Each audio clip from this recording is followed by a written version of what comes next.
Well, I'm certainly glad you're here. How many of you grew up on a farm or still work a farm or have anything to do with livestock?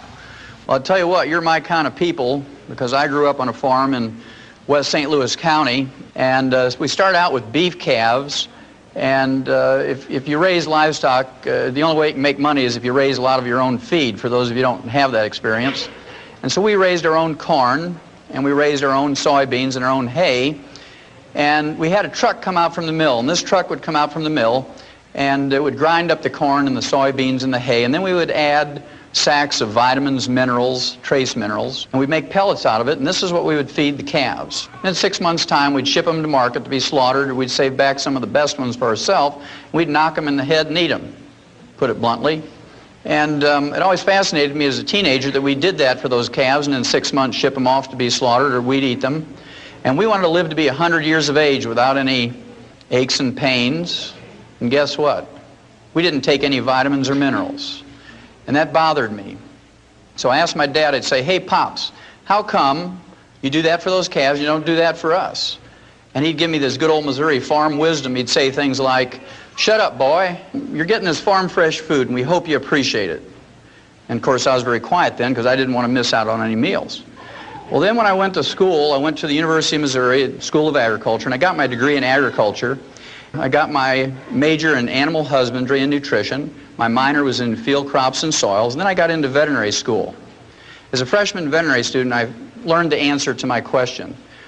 And the answer is this: we know how to prevent and cure diseases in animals with nutrition. And the reason why we do that is because we don't have major medical, we don't have hospitalization, Blue Cross Blue Shield, we don't have Medicare. If you're going to make money as a farmer, you better know how to do stuff yourself, and you better do it efficiently with feed and nutrition if you can. To make a long story short, after I got out of veterinary school, I went to Africa for 2 years, and I was able to fulfill a boyhood dream. I was able to be a Frank Buck for 2 years and work with Marlin Perkins. Many of you will remember him from the Mutual of Omaha's Wild Kingdom, and he's a great gentleman. And after 2 years of working with elephants and rhino, people used to ask me, are you a small animal vet or a large animal vet? Well, I would tell them I'm an extra large animal vet because I worked with elephants and rhinos. Well, after 2 years, he sent me a telegram and said, "Would you come back to the St. Louis Zoo and work with us? We need a wildlife veterinarian at the zoo for a special project." We were given a $7.5 million grant from the National Institutes of Health, and what we need is a veterinarian who will do autopsies of animals that die of natural causes in the zoo. Well, I was just overjoyed to do that, and so I came back, and of course I not only did autopsies for animals that died in the St. Louis Zoo, but the Brookfield Zoo in Chicago, the Bronx Zoo in New York, the National Zoo, the LA Zoo, and so forth. And my job, again, was to do autopsies of animals that died of natural causes in the zoo and look for a species of animals that was ultra-sensitive to pollution. This is because during the early 60s we had just learned about pollution and ecological problems and disasters, and nobody quite knew what to do, and so I was supposed to find a species of animals that was extra sensitive and use them much like we did the canaries in the mine. You know, the old Welsh coal miners used to put a canary in a little wicker cage and take it down in the mine, and if methane gas or carbon monoxide would leak into the mine, the canary would drop off the perch and die first, and the men knew to get out before the mine blew up or they suffocated. Again, to make a long story short, over a period of some 12 years, I did 17,500 autopsies on over 454 species of animals and 3,000 human beings who lived in close proximity to zoos. And the thing that I found out was this: every animal and human being who dies of natural causes dies of a nutritional deficiency. And that fascinated me. It took me back to those calves. I said, gee, that's fascinating. We could document this at autopsy, both chemically and biochemically, and things that you saw with the eye at the autopsy table. Well, that fascinated me. And I wrote scientific articles. I wrote 8 multi-author textbooks, and one textbook of my own costs $140 for medical students, and I'm sure the only thing they do is use them for door stops. And it couldn't get anybody excited. I was on 2020. I was on 1,700 newspapers. I was in magazines. I was in every network TV that you can think of. And guess what? Couldn't get anybody excited back in the 60s about nutrition. So what I did was went back to school and became a physician to use everything I had learned in veterinary school about nutrition in my human patients. And to no surprise to me, it worked. I spent 12 years up in Portland, Oregon in general practice. And it was very fascinating. What I'm going to share with you tonight is what I learned over those 10, 12 years using nutrition with my human patients. And if you take home only 10%, it will save you an enormous amount of unnecessary misery. It will save you a gob of money, and those of you in Missouri know what that means. A gob means a lot. Okay, it'll add many healthful years to your life. Well, you can't do this. You can't get these healthful years, and you can't have longevity. You can't live to your genetic potential just falling off a stump. You have to do some things. And the first thing I have to do is convince you that it is worth doing these things. I'm going to start out by convincing you that the genetic potential for human beings is 120 years, our genetic potential for longevity. In May 11th, the oldest living American at this time and documented through the Guinness World Book of Records was Margaret Skeet. She was from Radford, Virginia. She died at age 115, and she died of a nutritional deficiency. You can tell that from her obituary. She died of the complications of a fall. What did she die from? Osteoporosis, very good. She died of a calcium deficiency. She had no heart disease, no cancer, no diabetes, no other infirmities, but she died 3 weeks after a fall because she didn't have enough calcium. Her daughter said that she had a craving for sweets until she died, and that's a disease called pica.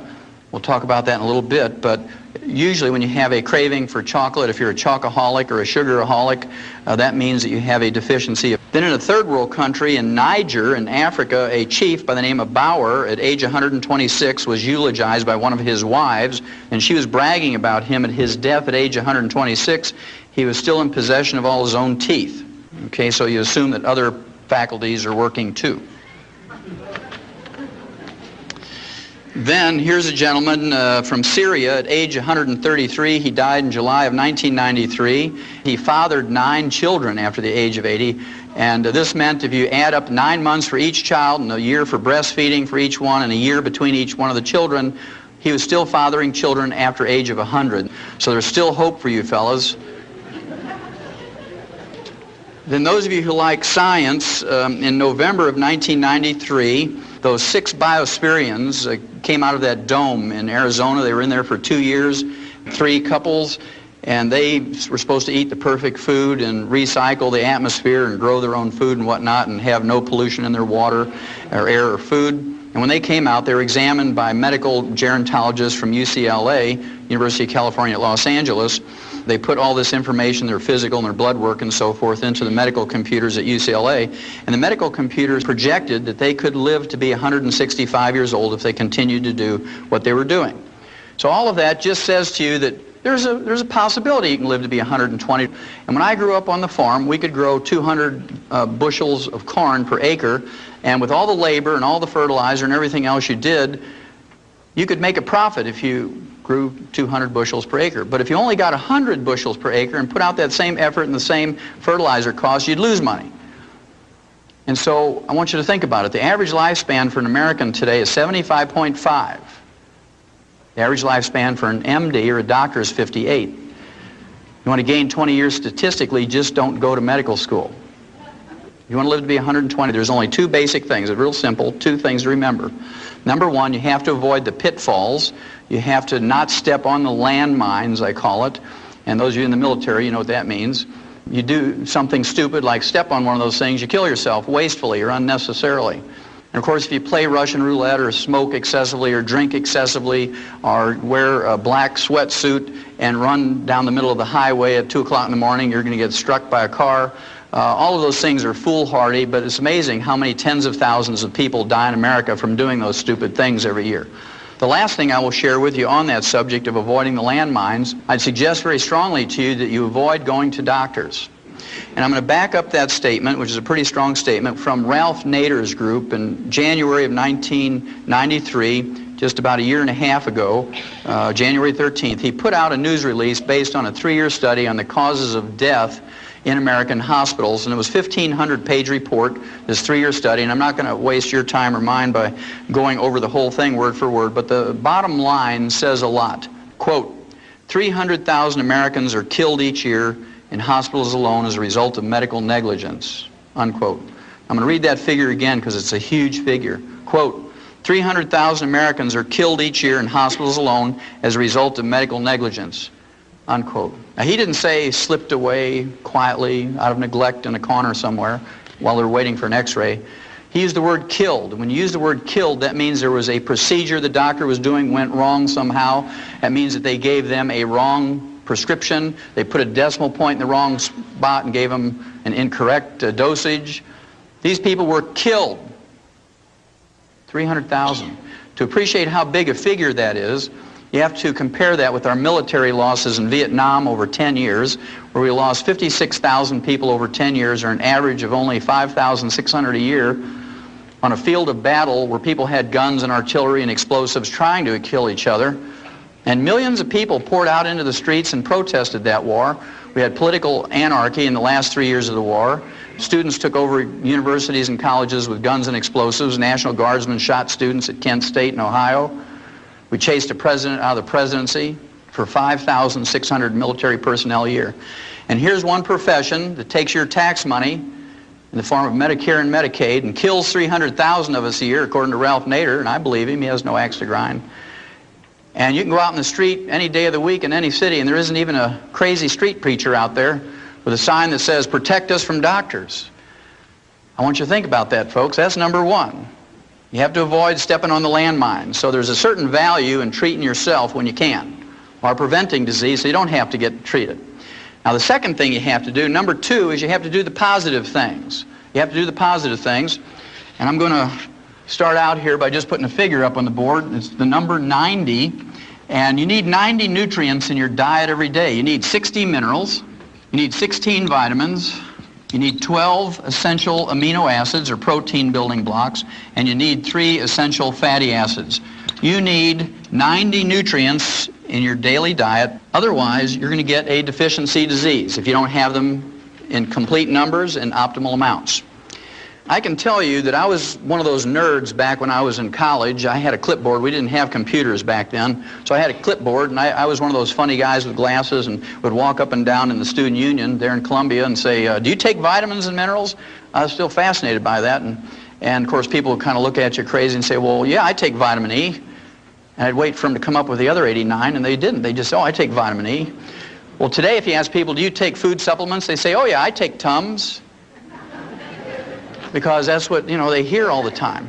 Well, again, you need 90 nutrients if you're going to make it. But the newspapers know, and the magazines and TV and radio knows that we're interested in health and longevity and supplements. So they all talk to us, not because the medical profession has asked them to do that in their stead. The medical profession doesn't say, "Hey, we're so busy saving people with surgery and chemotherapy and radiation and pharmaceuticals, would you please educate the people on nutrition?" They do it because it sells newspapers. Well, my favorite article of all time appeared in Time magazine, April 6th, 1992. And if you haven't read it, I'd urge you to get it out of a school library or public library and photocopy it. Stick one copy on the door in the bathroom and one on the refrigerator. It's a cover article, and it says, "The real power of vitamins. New research shows they may help fight cancer, heart disease, and the ravages of aging." Again, there's 6 positive pages in here. There's only 1 negative sentence, and it was issued by a medical doctor who was asked by the writer of the article, "What do you think? What do you think about vitamins and minerals for people as food supplements?" And here's what the doctor said, quote, "Popping vitamins doesn't do you any good," sniffs Dr. Victor Herbert, a professor of medicine at New York City's Mount Sinai Medical School. "We get all the vitamins we need in our diets, and taking supplements just gives you expensive urine," unquote. Well, to give you a Missouri translation of that means you're just peeing away your dollars if you take vitamins and minerals. You might as well wad up your dollars and throw them in the toilet and flush them away, because you're not getting any redeeming value from it. Those quacks are just taking your money for those vitamins and minerals. That's what he was trying to say. It got published, so it must be true, right? After having done those 17,500 autopsies in 454 species of animals from around the world and in 3,000 humans, and liking to be healthy myself and having children and grandchildren and the not too distant future great-grandchildren, I'd rather pee out 50 cents or $1 a day worth of excess vitamins and minerals. It's pretty cheap insurance. If you don't invest in yourself to the tune of $1 a day for vitamins and minerals, guess what? You're going to invest in the lifestyle of an MD somewhere. Because when you pay the medical doctor your fee for going to see him, not 1 penny of that goes to study how to diagnose or treat or prevent a catastrophic disease in a little child, like who was in here earlier, or how to prevent or diagnose or treat better breast cancer or prostate cancer in adults. Guess what that money goes for? It pays the doctor's mortgage, makes his Mercedes payment. It pays the tuition for his kids to go to medical school at Harvard. You know where Harvard is? Up in Boston. Pays the tuition for his kids to go to law school at Yale. Between 1776 and the Second World War, the U.S. government spent $80 million on healthcare and healthcare research and studies. Right now, we're at $1.2 trillion a year for healthcare. And it's free. We all know it's free, right? It's not free, but we're supposed to believe it's free, and everybody wants more of it and more free stuff. Well, I'll tell you what, if we used a human-type medical system for the agricultural industry and the livestock, your hamburger would cost $275 a pound. On the other hand, if you use the agricultural health system that we use in animals for humans, your monthly insurance premiums for a family of 5 would be $10 a month. You take your choice. Well, I believe, since we've made them wealthy through insurance programs and government subsidies, I believe they owe us something. I believe they owe us at least as much as the industries do, according to, for instance, recall notices. This was started, of course, 25 years ago when Ralph Nader learned that the Ford Motor Company had made a Pinto car with a rear-end gas tank that would blow up when you got hit from behind at 20 miles an hour, fry everybody in the car. And when people complained to Ford Motor Company, they said, well, you're just dumb for getting in a car accident. We're not going to pay you for that. Well, Ralph Nader says, no, it's a faulty design. So he went to a federal court, and the judge agreed with him, and through a court order, forced Ford Motor Company to send everybody a recall notice with a registered letter, bring that car in, and they'll fix it for nothing. But they kill 300,000 a year, and nobody protests as long as we get ours free. And that scares me, that attitude. At any rate, I've got a bunch of these recall notices you should have gotten over the last couple of years. We'll go through them quickly. Number one is ulcers. How many of you ever heard that ulcers is caused by stress? Okay, everybody's heard that. If you don't raise your hand, you got Alzheimer's or you're fibbing, right? Well, we knew 50 years ago in the veterinary industry that ulcers, at least in pigs, was caused by a bacteria called Helicobacter pylori. And, of course, we couldn't get one of these high-priced stomach surgeons from Mayo Clinic. In fact, we always used to yell, hold the Mayo, when they'd say stuff like that. Otherwise, your pork chops would be $275 a pound to pay for that kind of surgery. And we learned that with a trace mineral called bismuth and the tetracycline antibiotic that we could prevent and cure those stomach ulcers in pigs without surgery. And so that's what we did. It cost $5 to cure a pig of stomach ulcers with bismuth, the trace mineral, and tetracycline. Well, the National Institutes of Health now, not the National Enquirer, but the National Institutes of Health came out in February 1994 and said, ulcers are caused by a bacteria called Helicobacter pylori, not stress. And they can be cured. They actually use the cure word in this news release. Medical researchers never do that. They always say, shows promising results or may be beneficial. They use the cure word, National Institutes of Health, and they say can be cured with a combination of the trace mineral bismuth and tetracycline. Well, for those of you who don't know what bismuth comes in, you can get it from any grocery store or drugstore. It's pink, about $2.95 for an 8-ounce bottle, and it's called Pepto-Bismol. So a teaspoon a day full of Pepto-Bismol and some aureomycin calf scour pellets, you can take care of ulcers. Now you have your choice, whether you're going to treat your own for $5 or go get whittled on. That's your choice. Then what's the number 2 cause of death in Americans? Terrible disease called cancer, right? Now when doctors get information on cancer, you'd think they'd photocopy that, and when they send you that bill, they should send you some photocopies of this stuff. Well, in September of 1993, the National Cancer Institute, not the National Enquirer, but the National Cancer Institute, and the Harvard Medical School up in Boston did a study on cancer patients, and they came out and they said an anti-cancer diet was found. Well, at any rate, they picked China to do this study because in one province, Henan province in China, they have the highest rate of cancer in the whole world. They took 29,000 people for 5 years in this study, and what they did was give them different vitamins and minerals at double the recommended daily allowance for Americans. Now that's a trivial amount. For instance, they used vitamin C for one group, and of course the RDA, or recommended daily allowance for vitamin C, is 60 milligrams. Double that's going to be 120 milligrams. You can't go into a health food store and find a vitamin C tablet or capsule for less than 500 milligrams for an adult. And of course, Linus Pauling, the gentleman with 2 Nobel Prizes, says if you want to prevent and treat cancer with vitamin C, you got to use 10,000 milligrams a day. Well, all the doctors who used to argue with him back 35 years ago are all dead. And today, Linus Pauling's still 94, and he works 14 hours a day, 7 days a week on his ranch in the Big Sur in California and teaches at the University of California, San Francisco. So you have to make up your choice whether you're going to listen to the dead doctors or Linus Pauling. Your choice. Okay, vitamin C, double the RDA, nothing happened. Vitamin A, double the RDA, nothing happened. Zinc, riboflavin, the trace mineral molybdenum, niacin, nothing happened.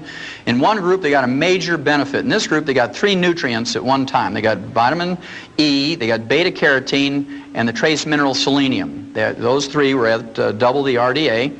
And if you get a 0.5% benefit in any nutritional or pharmaceutical experiment, you've made a major improvement in humanity's life. And so these articles get published. So I want you to remember that statistic. 0.5% is major benefit. Well, in this group that received the vitamin E, beta-carotene, and selenium for 5 years, deaths from all causes were reduced by 9%. Almost 10 out of every 100 or 1 out of every 10 who were going to die in that 5 years from any cause survived. Then cancers, all cancers, 13% survived who would have died without those 3 nutrients. So 13 out of 100 lived who would have died. And then the type of cancer that was most prevalent in Henan province, stomach and esophageal cancer, 21% lived who would have died. 21 out of 100 lived.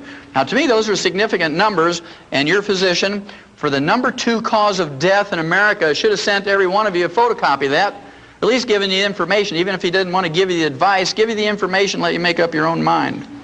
Well, here's one I think is funny on one hand, and on the other side it tells you the attitude of physicians. This has to do with arthritis. It was in September 24th, 1993 that it was released. Again, it was from the Harvard Medical School and the Boston VA Hospital. How many of you in here have ever been to a VA hospital? Anybody in this room? Okay, good. Well, you know, the people who've been to a VA hospital, you have 2 opportunities to give your life for your country. Once on the field of battle, and the other's in the VA hospital, right? Well, at any rate, the title of the release was Chicken Protein Halts the Swelling and Pain of Arthritis in a Patient Trial. And what they did, they took people who failed to respond in any way to medical treatment for arthritis. These people got gold shots, methotrexate, they got aspirin, prednisone, cortisone, everything else you can think of, physical therapy, and the only thing left for them was joint replacement surgery. Okay, now before Harvard Medical School, the VA hospital was going to give it to them, they said, look, we're looking for some people who are willing to suffer for 90 more days, just 3 months, because we want to try something, a short-term experiment, and they got 29 volunteers. And what they did for those 29 volunteers who failed to respond in any way to medical treatment for arthritis was they gave them a heaping teaspoonful of ground-up dried chicken cartilage in their orange juice every morning. Just a heaping teaspoon of ground-up chicken cartilage. And in 10 days, according to Harvard Medical School, all the pain and inflammation was gone. These are people who didn't respond in any way to medical treatment. In 30 days, they could open up a new pickle jar that had never been opened. And in 90 days, 3 months, they had maximum return of function. Here's the funny part. The funny part comes by a statement of the guy who was the director of that study from Harvard Medical School, and here's what he said, quote, listen to the words, they're very important, quote, after 3 months it was clear that the drug was beneficial, unquote.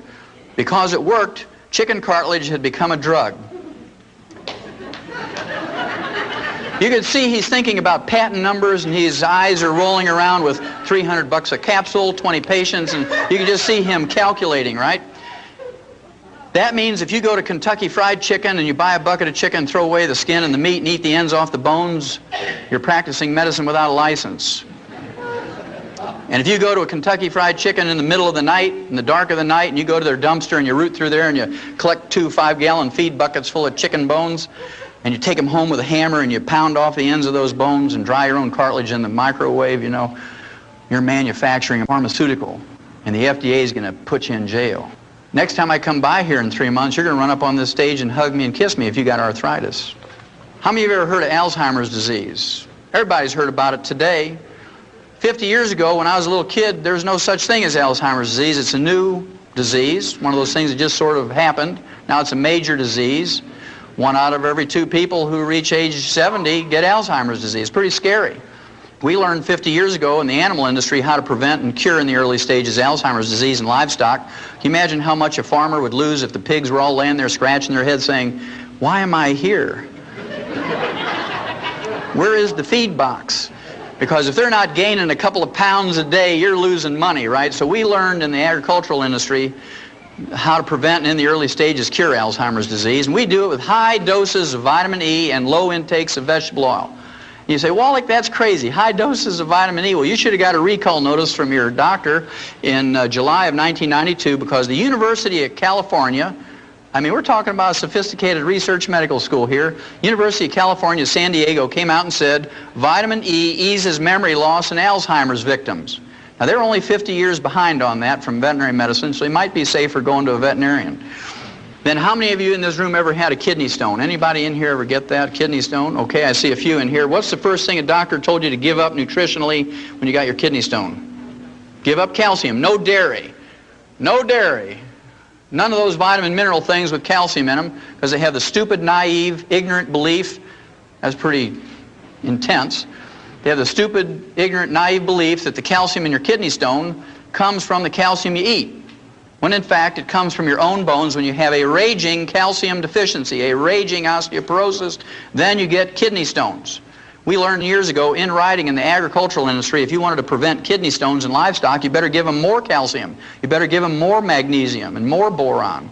Now, the reason is, of course, bulls and rams, male cattle and sheep have special anatomy. When they get a kidney stone, they die. They're called water belly. They die. When you and I get a kidney stone, we just wish we were dead.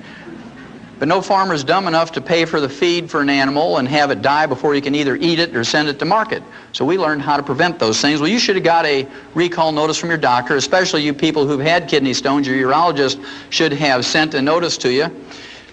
This was March of 1993. It says, calcium limits kidney stone risk, and this is from the Harvard Medical School up in Boston, by the way. In a study that turns conventional medical wisdom on its head, researchers have found that people whose diets are rich in calcium run a reduced risk of developing kidney stones. In a study of more than 45,000 people who were ranked into 5 categories, the group that had the most calcium had no kidney stones.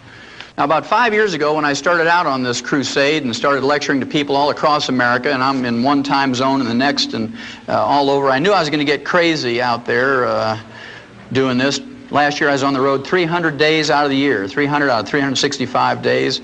And so I decided I needed to have a hobby that I could take with me. Every time I get a little wacko, I could go in my room and do this hobby and I'd be okay. You know, it'd be kind of like having a little piece of home with me wherever I went. And I wanted to have a hobby that would help other people. I didn't want to collect baseball cards because I like football. And I didn't want to do just crossword puzzles because good mental exercise, but wouldn't help anybody else. And I couldn't take my compost pile. I like to garden, and the hotels don't like that, you know. So I decided I was going to collect obituaries of doctors and lawyers.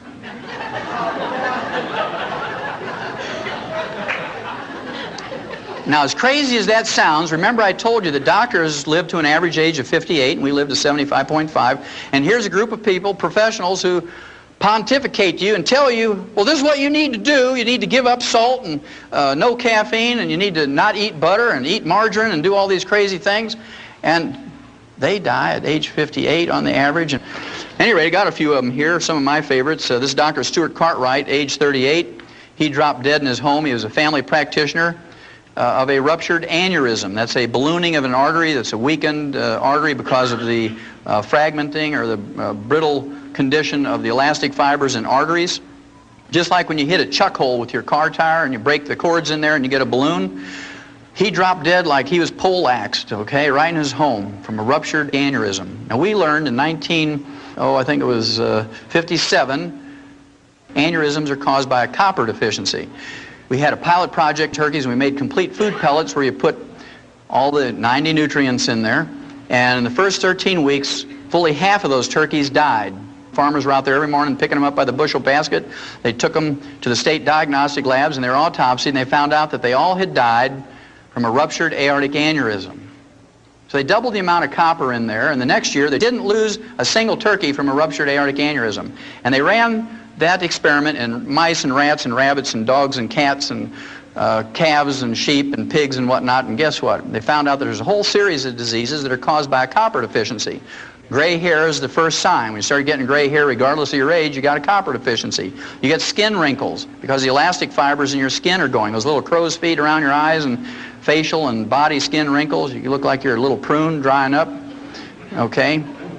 Then, of course, there's the varicose veins. That's caused by an elastic fiber breakdown.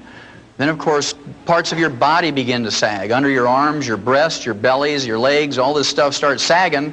And you can go to a cosmetic surgeon or plastic surgeon if you want, but it's a lot cheaper and a lot more effective and a lot safer if you just take some copper. Dr. Cartwright may have had a medical degree, but he didn't have expensive urine, so he died of something that even a turkey wouldn't die from. Then here's one. This fellow, he was a doctor's doctor, Dr. Martin Carter. He almost made it. He died at age 57. He got his medical degree from Harvard Medical School and his PhD in medicine from Yale. He was autopsied by the best because he was a doctor's doctor. He said, quote, "The cause of death was a ruptured aortic aneurysm," said Dr. Jules Hirsch of the Rockefeller University Hospital, unquote. What did he die from? Copper deficiency. See, he didn't have expensive urine either. Then here's an attorney. She was so famous, she was from Detroit, age 44, Ellen Joyce Alter. She was in the New York Times obituary. She made the big time. And, of course, she probably had steel buns because she belonged to one of those private health clubs. All these gals want steel buns, you know, doing their little exercises. But she didn't have expensive urine because she died of a ruptured cerebral aneurysm. When they don't do an autopsy, the symptoms could be called a stroke or subdural hemorrhage, but very frequently they're caused by a ruptured aneurysm, which is a copper deficiency. She didn't have expensive urine. How many of you here have ever heard of a guy by the name of Stuart Berger? Stuart Berger, he wrote 5 best-selling books on health and diets and nutrition. He got his medical degree from Tufts Medical School, which is a very fine medical school in Boston, not too far away from Harvard Medical School. And the books he wrote included The Southampton Diet for Weight Loss. He wrote Forever Young, 20 Years Younger in 20 Weeks, and How to Be Your Own Nutritionist. And he died at age 40. How'd you like to follow his dietary practices? He died at age 40 of cardiomyopathy, which is a selenium deficiency. The same cause as white muscle disease or stiff lamb disease. And any farmer can go to a feed store and get selenium pellets or selenium injections, things like Celitoc and Bozy and so forth. And Dr. Stuart Berger, a guy who wrote 5 best-selling books on nutrition, died of a nutritional deficiency. He didn't have expensive urine. You can totally prevent cardiomyopathy for 10 cents a day. And if we don't do it, we're malignant dumb, I like to call it. You're malignant dumb if you don't take in 10 cents a day worth of selenium. It's a waste of your life. That's one of those landmines you can avoid. The medical treatment of choice for cardiomyopathy is a heart transplant. Costs $750,000. I want you to think about that. They get the heart free from a donor. They get the blood free for the surgery from the relatives. They use $2.50 worth of suture material, and they charge you $750,000 for that procedure. Now, 6 months ago in LA, when they had the earthquake, they were putting people in jail for 60 and 90 days for price gouging, for selling these terrified people a gallon of water for $4. They put them in jail for price gouging for selling them a gallon of water for $4. Now, to me, that's entrepreneurialism. You know, that's being in business for yourself. If you had a way to distill water and make water, and you had a car and you could get in there and sell those people a gallon of water for $4, hey, more power to you. Because if you go to a 7-Eleven and buy a quart of Evian water, it's $1.29. So 4 of those quarts is $5. Kind of interesting, isn't it?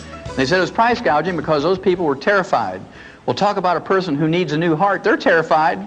$750,000, we should put those doctors in jail. But we bow to them because, oh, that's high-tech medicine. Out of 270 million people in America, you save about 50 a year. Is that cost-effective? I don't think so. Dr. Stuart Berger didn't have expensive urine. Now, here's the last one, and many of you may know this woman. Her name is Dr. Gail Clark. She was age 47. She was the chief cardiologist of the West St. Louis County group of hospitals.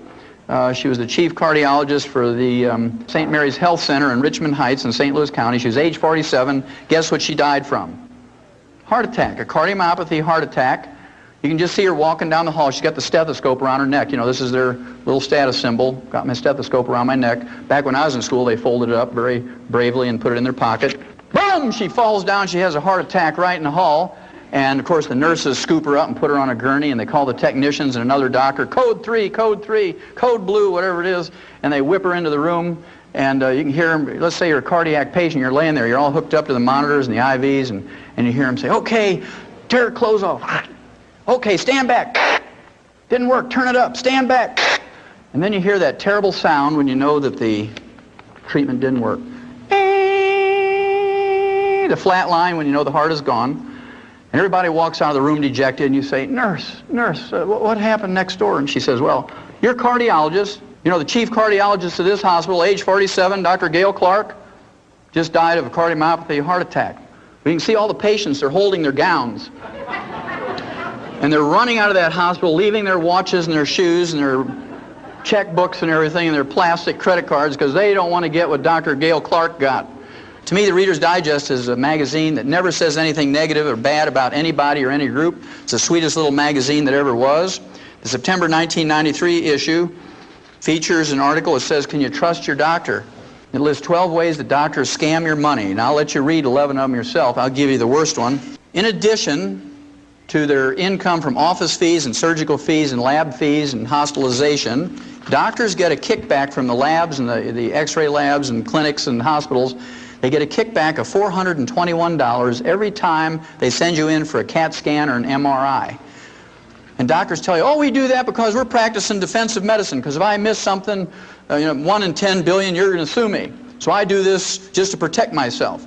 Well, if it was just to protect themselves and you knew them and they knew you, 90% of the people say, oh, just skip it, doc. If you don't really think it's necessary, let's save the money. But they got something more than defensive medicine to worry about. They get $421 in a kickback for every time they send you in for an MRI or a CAT scan. Well, when I practiced for 12 years up in Portland, somebody come to me with a terrible headache, never had one, I'd just walk up to them and tap them on the sinuses, and if they'd collapse to their knees, I know they had a sinus headache. Oh, doc, why'd you do that? Well, I just wondered, that's a cheap lab test, you know. Then if they had, thank you, if they had blood dripping out of their nose, I'd take a $35 x-ray to see if they had a cancer in there. $35 and a free lab test, as opposed to $421. If I wanted to make that $421, I'd have been a good thief. What I'd have done, I'd have built a chute right into that CAT scan machine, because I knew how to build chutes living on a farm. And I'd have gone out in the street and I'd have got every homeless person, I'd line them up in them chutes, and I'd put soup and a Big Mac at the end of that tube, you know. And I'd say, I'm going to buy you a $1.50 dinner. I'm a good guy. I'm going to buy you a $1.50 dinner. You just got to go through this chute, go through that tube, and you get your sandwich and your soup. Man, they'd be flowing through there, maybe 100 a day. You know, I could start adding some things up. It'd be a lot of fun. At any rate, the average doctor gets $228,660 a year in CAT scan kickbacks. $250,000 a year. In any other industry, if you do that, politicians, lawyers, businessmen, stockbrokers, they get put in jail. But doctors, it's okay, because insurance pays for it. We don't mind if they steal. It's blind. It's free. Remember I told you I was going to tell you about pica.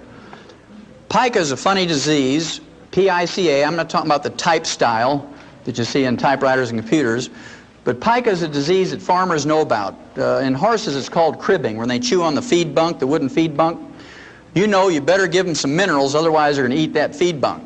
In cattle, dairy cattle especially, where they're losing lots of minerals through their milk all the time, intensive milking, you'll see them picking up big rocks in the creek and chewing on them, or they'll chew on barbed wire, or maybe you'll see them walking down through a path with a deer bone in their mouth or something, or a shingle.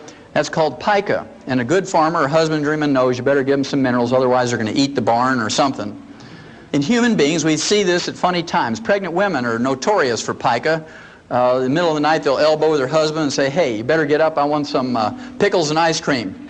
They're craving minerals because that fetus is pulling minerals out of their body, and they need some more minerals. And so it's recognized as a craving for things like sweets and salt. We see this in pregnant women. I used to have people come to my practice and they say, Doc, do I need to go see a shrink? I said, why is that? Well, I wake up in the middle of the night and I go outside with a spoon and I eat dirt. And no, that's okay. Just make sure it's clean dirt. Then they say, my kid sits there with a kitty litter box between his legs and he has a spoon and he's eating that stuff out of the kitty litter box. And then in housing projects, little kids will eat lead paint off the walls and they get lead poisoning, get learning disabilities and bone problems and anemia. And we're good, so we spend $5 million to scrape the lead paint off of there and repaint it with latex paint. And all we have to do is give those kids 10 cents a day worth of minerals. It'd be better for them and save us $5 million. It's your tax money, and if we allow them to throw them away, those dollars, is kind of interesting. If you have a selenium deficiency and you don't want to wait until you get cardiomyopathy and drop dead from a heart attack to recognize it.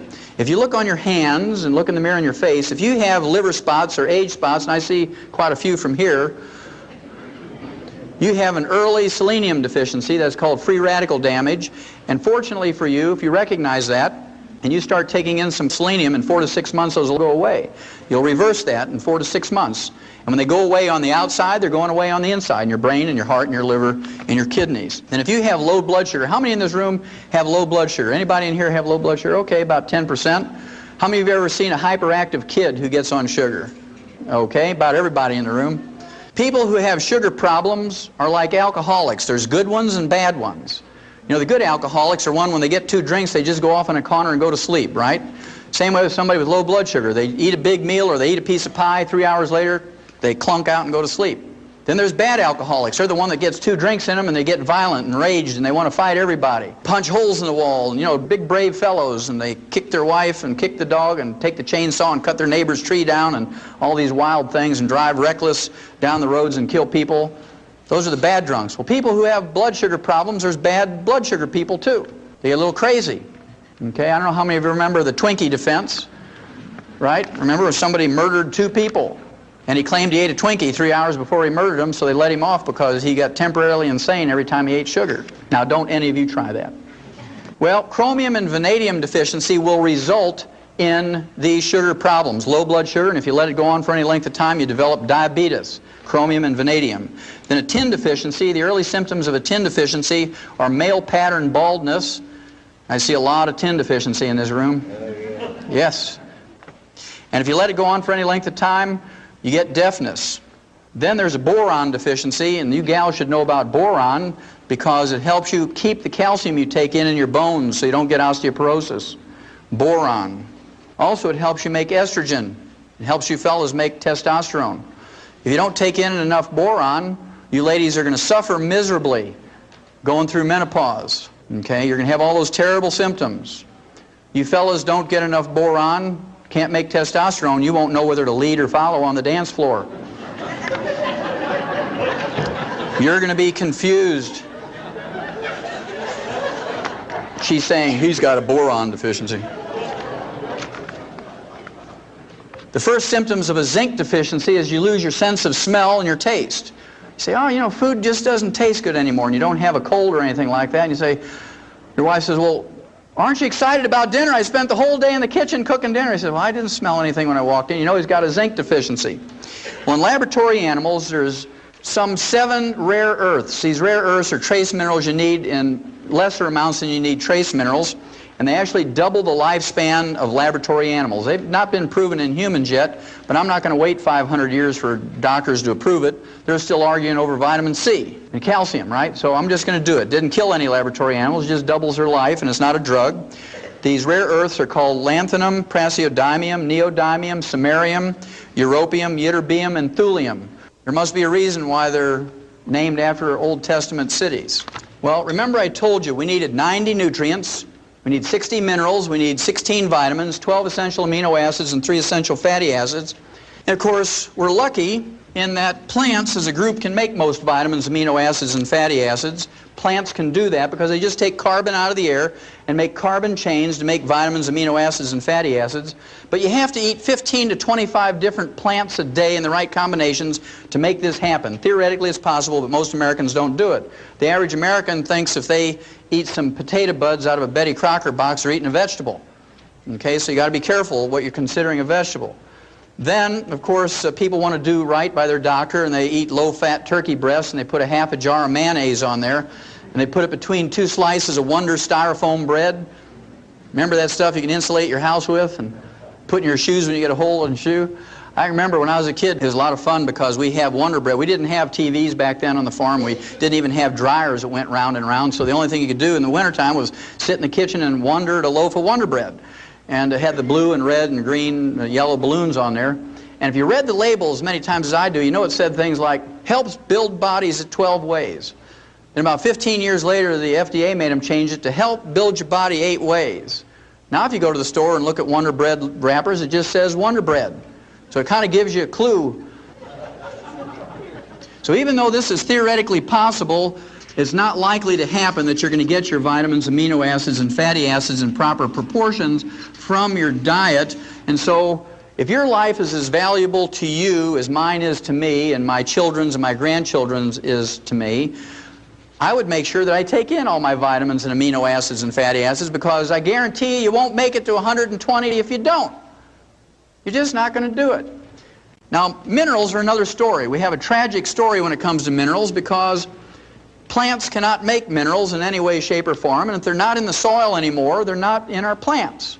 Our farm soils and our range soils are depleted of minerals, and the crops, the grains, the fruits and the vegetables and the nuts that are grown on these depleted farm and range soils are minerally deficient, and the people who eat them get mineral deficiency diseases, and the only way to prevent and cure them is with mineral supplements. Do you think it's gotten any better?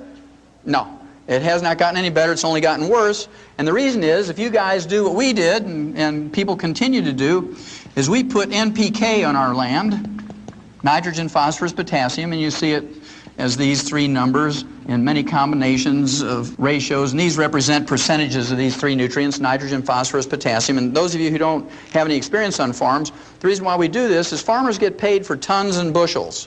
There's no subsidy that encourages people to put 60 minerals back in the soil. You get paid for tons and bushels, and for 40 bucks an acre, you can get the maximum yield in tons and bushels. It only takes 5 to 10 years to deplete the land of minerals, because every time you harvest a crop, those plants pull minerals out of the soil, many pounds per acre every time you haul a crop out.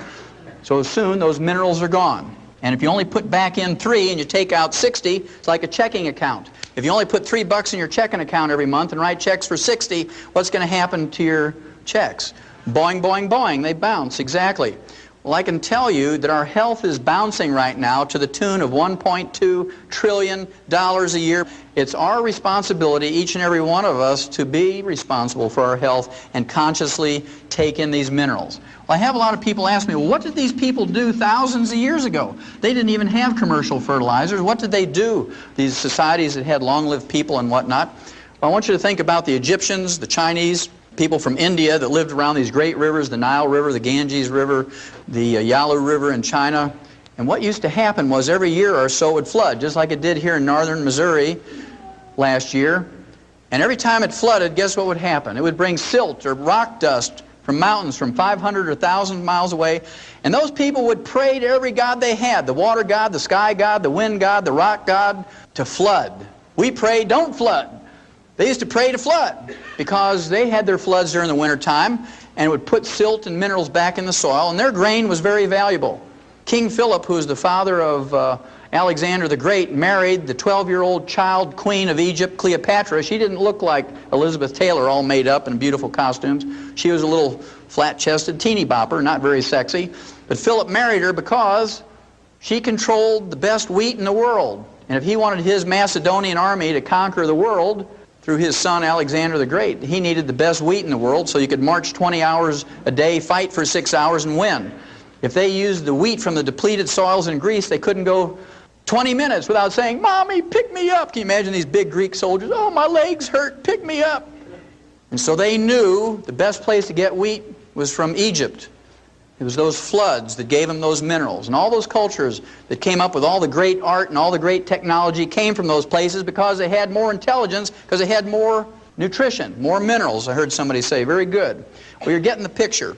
Well, what I'm going to do here is I'm just going to pick out a couple of minerals, just a couple of them, so you get the idea. It applies to all of them. Let's just pick out a common one, like calcium. Everybody knows about calcium. Calcium deficiency will result in something like 147 different diseases. They're just different names. They're named after people like Bell's palsy. You know, everybody knows about that. One side of your face sags. It's not a true stroke. It just affects your facial muscles. It's caused by calcium deficiency. We'll talk about it in a little bit. But everybody knows about this one, osteoporosis. It's the number 10 killer of adults in the United States. It's very expensive. It costs you $35,000 each for each hip to replace. It's okay. It's free. Insurance will pay for it. It costs you $70,000 for both hips. As expensive as it is, and the number 10 killer, remember, Mrs. Skeets from Radford, Virginia, aged 115 years of age, she died of complications of a fall. We don't have osteoporosis in animals, and it's because of farmers we don't have osteoporosis in animals. It goes like this. You have a pasture with 100 cows in it, and this year you didn't have any calves, you can't repay your operating loan, you're in trouble, right? Because you paid for the feed and the vet bill and mowed the pasture and fertilized and maintained the fence and fed the cows and all this, that, and the other. You don't have any calves, you can't pay back the operating loan and make any money. So you call the vet out and you say, do I get rid of these cows? What happened here? And he examines the cows. He says, nothing wrong with them. He says, let me look at the bull. And he says, aha, here's your problem. That bull has osteoporosis of both hips, can't breed the cows, didn't have any calves. He says, I'll tell you what though. He says, you give me $70,000. He says, I'll put 2 new hips in that bull, and next year you'll have some calves. Well, the first thing that farmer says is, stand back, Doc. Boom! He blows that bull away with a deer rifle, and while the kids are grinding the bull up with a grinder and cutting roast and steaks off that bull, the farmer is chewing on a straw and saying, now, Doc, pushes Stetson up a little bit, and he says, you know I wasn't going to pay you $70,000 for that old bull. He says, I can get a new bull every year for 70 years for that. He says, but every once in a while I get a bull that throws good calves, I'd like to keep them. Is there any way I can prevent that osteoporosis thing from happening to a good bull? He says, well, yeah. He says, if you'll give a bull calf 10 cents worth of calcium every day after he's weaned, he'll never get osteoporosis. The farmer says, no, wait a minute, Doc. You mean if I give that bull 10 cents a day worth of calcium from the time he's weaned, I can prevent a $70,000 disaster? He says, oh, yeah, it's that simple. He says, you mean all I have to do is give up a half a cup of coffee a day to do that? He says, yeah, that's it. He says, I choose that one. He says, I'll give up the half a cup of coffee. And that's what we have to think like. Then there's receding gums. Dentists and periodontists will tell you that if you want to prevent and cure receding gums, you better floss and brush after every meal. If you believe that works, I have some oceanfront property in Montana to sell you. If you all know your geography, you know that doesn't work. Now, as a veterinarian, I've seen hundreds of thousands of animals of all kinds, mice, rats, rabbits, dogs, cats, sheep, pigs, horses, lions, and tigers, and bears, and they don't get receding gums. And they don't floss. Now, they do get funky breath, but they don't get receding gums. Well, if you want to smell something, you just let a camel breathe on you, boy. Well, the reason we don't have receding gums in livestock is because we've dealt with the osteoporosis problem. Receding gums is not a deficiency of flossing. It's in fact osteoporosis of the jaw bones and of the facial bones. So if you have gingivitis or receding gums, you have advanced osteoporosis. Those bones around your teeth are melting away little bit by little bit every day. And if you take your teeth out at night and put them in a glass next to your bed and that fizzy stuff, you have major advanced osteoporosis because all your bone has melted away. Then there's arthritis. We talked about that a little bit earlier. Remember the chicken cartilage? 85% of all arthritis is caused by osteoporosis of the joint ends of the bones. You're talking about degenerative arthritis, osteoarthritis, sciatica, lumbago, rheumatism, all those sorts of things. They're caused by osteoporosis of the joint ends of the bones. I want you to think about something for a minute. If you don't take a pain reliever or an anti-inflammatory for that arthritis, let's say you get arthritis of the hips, you're going to kind of favor that a little bit, aren't you? You're going to get a cane or a walker or crutches. You're going to favor it, and so you don't put any weight on it. I want you to think about that for just a second, because then I want you to think about driving your tractor in a field, or you're driving a Mercedes down the highway. Either one, doesn't matter, whichever you love more. Let's say you didn't put the nut on that oil pan real tight and all the oil drained out, and that light on the dashboard comes on and says, I'm getting hot, you better give me some oil. And that light irritates you. So you stop, you open up the hood, you get your clippers out, you know, your fence clippers, and you clip the wire to that light, and you close the hood, and you just keep driving. Would you do that to your tractor or your Mercedes? No, you wouldn't. But we take those pain relievers for arthritis and we go out there and square dance and do the Texas two-step and do our 5-mile walks and our aerobics. That pill works real good, Doc, because it killed my pain. And you're just wearing that thing off faster and faster.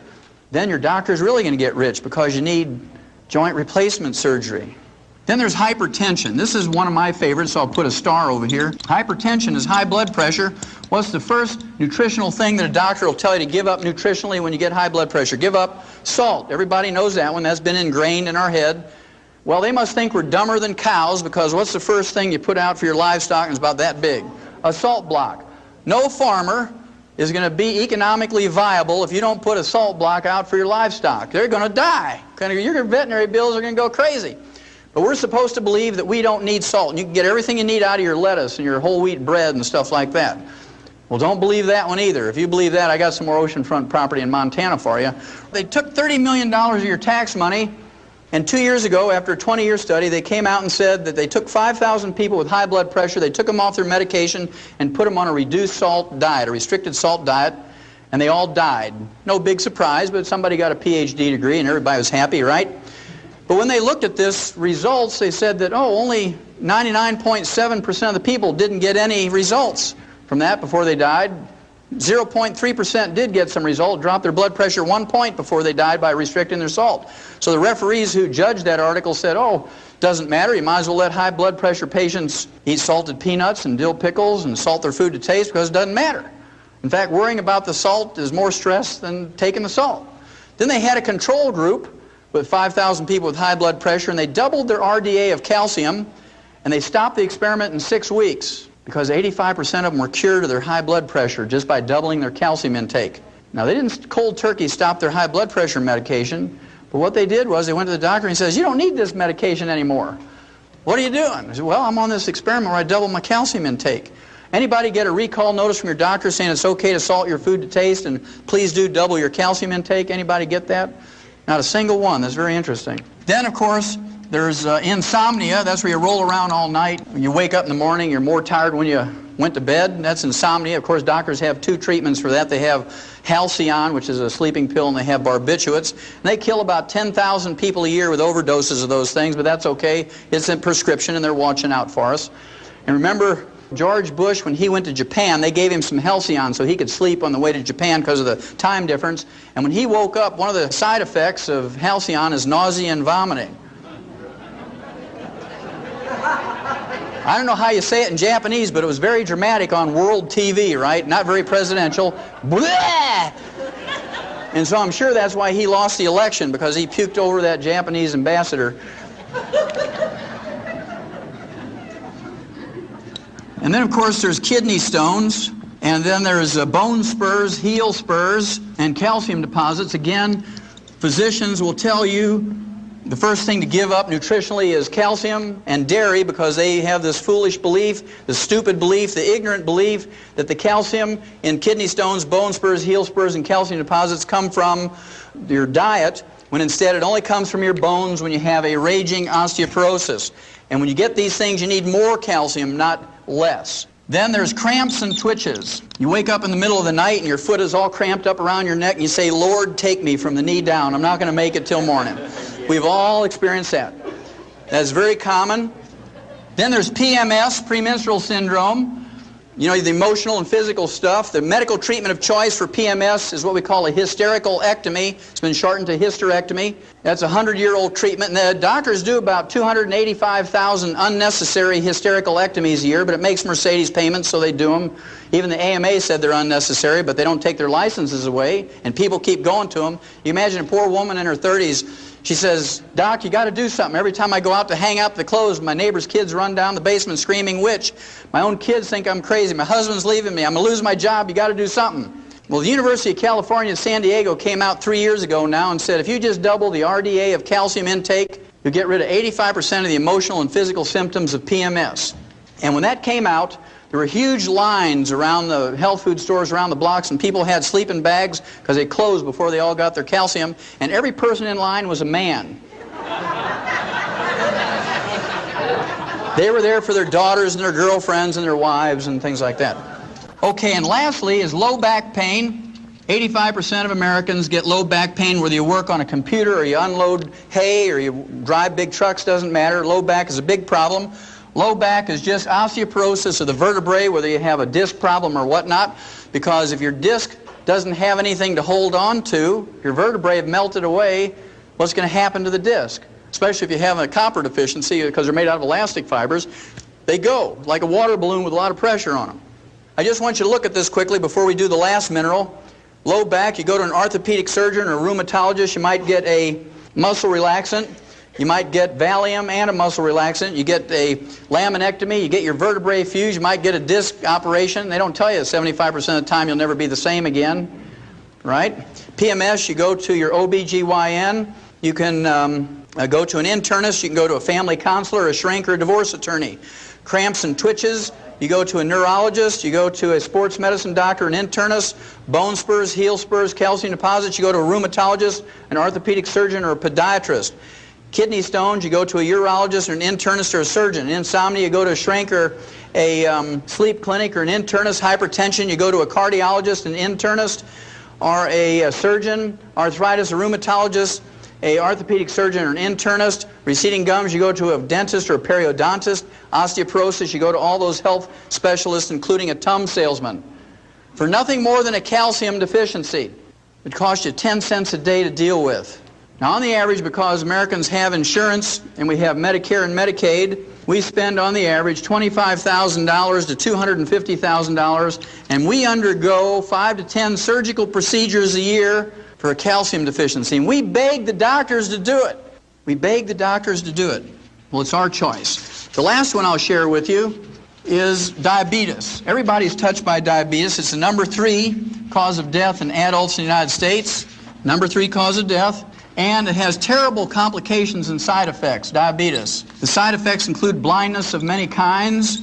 Then there's a kidney failure with dialysis and kidney transplant. There's cardiovascular disease of all kinds, and of course that contributes to the number 1 cause of death. Then there's amputations. Everybody ought to have one of those because they're totally paid for in their health thing. They assume that you're not just going to get one because you want to get everything on your health benefits. And then you shorten your life because if you have diabetes, on the average, you have a shorter lifespan than someone who doesn't have diabetes. Now, we learned in 1957 in the animal industry that we could prevent and cure diabetes with 2 trace minerals. That's a pretty profound statement, that we could prevent and cure diabetes with 2 trace minerals in 1957 in animals. It was published in Federation Proceedings, which is the official journal of the American Science. The National Institutes of Health, the official monthly journal, was August 1957. Well, the 2 trace minerals that you can get to prevent and cure this are chromium and vanadium. Vanadium alone, according to the University of Vancouver, British Columbia Medical School, vanadium alone will replace insulin in adult onset diabetics, which represent 85% of all diabetics. Of course, they can't quit their insulin cold turkey. They got to gradually wean off of it. It takes 4 to 6 months for most people to slowly wean off of insulin if they're taking in adequate amounts of chromium and vanadium. Now, to me, this is criminal, because if you write to Hill's Packing Company that makes Science Diet dog food, they're right over here in Topeka, Kansas, so they manufacture Science Diet dog food and other Science Diet products, high-tech foods for animals. If you write them and say, how many minerals exactly is in Science Diet for dog food? They'll write you back and say there's 40 minerals. You write Checkerboard Square in St. Louis, Ralston, Purina, and say, just how many minerals are in your rat pellets for laboratory rats? And they'll say there's 28 minerals. I'll give anybody in this room a crisp new $100 bill if you can find me a human infant formula in a grocery store that has more than 11. So our dogs get 40 minerals. Remember, that's what Mike Murphy was saying. His dog never seems to get sick because he's getting this canned dog food with all these vitamins and minerals in there. So our dogs get 40 minerals, our rats get 28 minerals, and our human infants get 11. Is that fair? No, that's called fraud. Doesn't matter if you're talking about SMA, Similac, Isomil, Pro Soy B. In fact, that's why they call Similac Similac, because it lacks everything.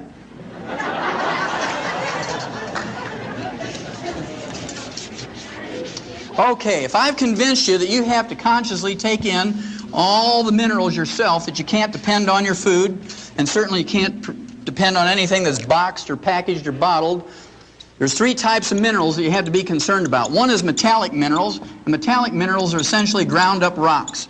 Metallic minerals are things like oyster shell, eggshell, dolomite, limestone, calcium carbonate, clays of various kinds, Mount Marulanite clay, seabed minerals, tums.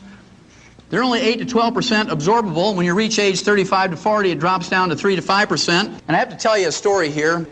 I ran into a guy at a meeting like this up at Grand Rapids, Michigan. And this fellow owns a porta potty business. You know, that's that green or blue colored outhouse. Man, if we'd only had one of those back when I was a kid. We had these ones with splinters, you know, in the wood. He said, I see something that describes that in my porta potty business. I said, what's that?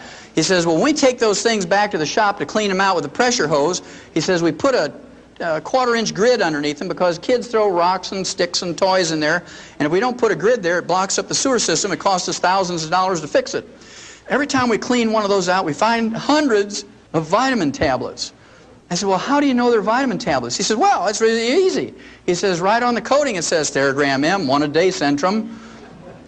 He says, come here. And he takes me out in the back of the shop, and there's this literal mountain of all these vitamin pills he got out of his porta potties. If you read the labels on those multiples, they say your iron comes in the form of iron oxide.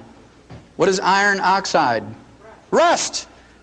You might as well just go out to an old railroad track and take your butter knife and scrape some of that rust off and lick it, and you're going to get your iron supplement. Well, that's what they're giving you.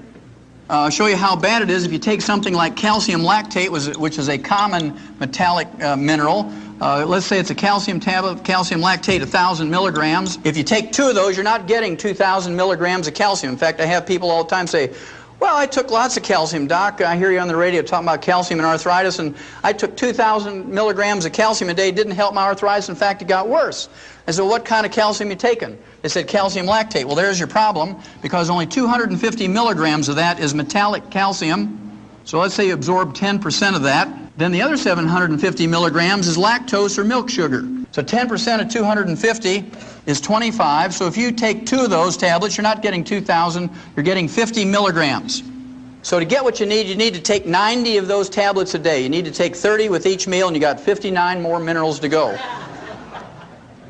Then there's those people who want to do things naturally. Let's see if you can do anything good with 10 pounds of spinach. And let's be fair, let's see if you can get 1,000 milligrams of magnesium. I picked magnesium because in green leafy vegetables you have a lot of magnesium because of the chlorophyll, right? It's part of the chlorophyll molecule. And any pound of anything, you got 454 grams. In 10 pounds of spinach, you got 4,540 grams, of which most of that, 97%, is water. And let's say you have 1 gram of chlorophyll in that 10 pounds of spinach. There's 50 milligrams of magnesium. You got to divide that into the 1,000 you want. You get a factor of 20, which you multiply times the 10. You have to eat 200 pounds of spinach. You got 58 more minerals to go. Okay, so you got to be a pretty big person to accomplish all this. Even as big as I am, you can't get it done. So I prefer to supplement rather than do those things. Then, of course, during the 60s, the agricultural industry came up with chelated minerals, because farmers aren't dumb enough to pay for $1 of something that goes into an animal's mouth and have 99 cents come out in the manure.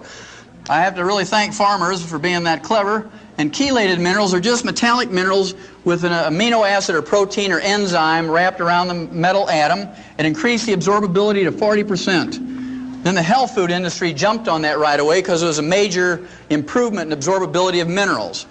The most efficient way to absorb minerals is liquid.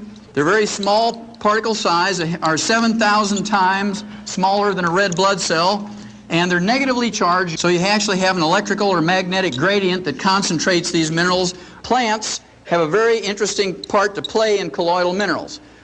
Remember, we said that plants cannot create minerals. They're not in the soil, plants can't make them.